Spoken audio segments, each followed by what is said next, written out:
ในวันที่ 9 ธันวาคม 2025 กรมนโยบายเศรษฐกิจและการเงินกระทรวงการเงินร่วมกับองค์การสหประชาชาติเพื่อการพัฒนาประจำสปป.ลาวได้จัดสุดฝึกอบรมการวิเคราะห์การสูญเสียรายรับภาษีอากรจากการให้นโยบายแก่บรรดาโครงการสัมปทานโดยการเป็นประธานร่วมของท่านนางศรีสวรรค์ดีดาลาวงศ์ห้องหัวหน้ากรมนโยบายเศรษฐกิจและการเงินและทานดาวส่วนลายห้องผู้ตั้งหน้าองค์การสหประชาชาติเพื่อการพัฒนาประจำสปป.ลาวมีวิทยากรจากองค์การจัดตั้งสากลนักสัมมนากรจากบรรดากรมอ้อมข้างกระทรวงการเงินและแขนงการที่เกี่ยวข้องเข้าร่วมในพิธีเปิดสุดฝึกอบรมท่านศรีสวรรค์ดีดาลาวงศ์ได้แสดงความขอบใจโครงการวางแผนและการเงินแห่งชาติเพื่อการพัฒนาแบบมีส่วนร่วมที่ได้ให้การสนับสนุนจัดฝึกอบรมพร้อมทั้งแสดงความชมเชยต่อวิทยากรนักสัมมนากรคณะชี้นำและคณะรับผิดชอบโครงการที่ได้เป็นเจ้าการร่วมกันจัดสุดฝึกอบรมในครั้งนี้เพื่อสร้างความสามารถให้แก่พนักงานจากกระทรวงการเงินและแขนงการที่เกี่ยวข้อง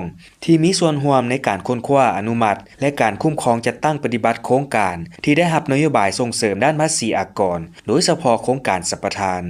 ซึ่งนับแต่ซุ้มปี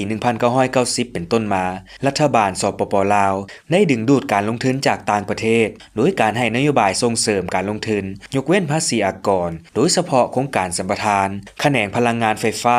บ่อแห่คมนาคมและโครงรางพื้นฐานฉะนั้นเพื่อสืบต่อดึงดูดการลงทุนและรับประกันให้นโยบายดึงดูดเป็นไปตามเป้าหมายที่ตั้งไว้ปัจจุบันสปป.ลาวกำลังอยู่ในช่วงสืบต่อความพยายามในการปรับปรุงความโปร่งใสด้านงบประมาณเพื่อเพิ่มประสิทธิภาพในการจัดเก็บรายรับและรับประกันบรรดานโยบายส่งเสริมด้านภาษีอากรจะสามารถสร้างผลประโยชน์อย่างแท้จริงมาสู่เศรษฐกิจและสังคมการประเมินวิเคราะห์วิจัยสูญเสียรายรับทางด้านภาษีอากรและผลตอบแทนทางด้านเศรษฐกิจสังคมแม้นมีความจำเป็นต้องได้ทบทวนและประเมินคืนเป็นปกติโดยเฉพาะการคุ้มครองตาม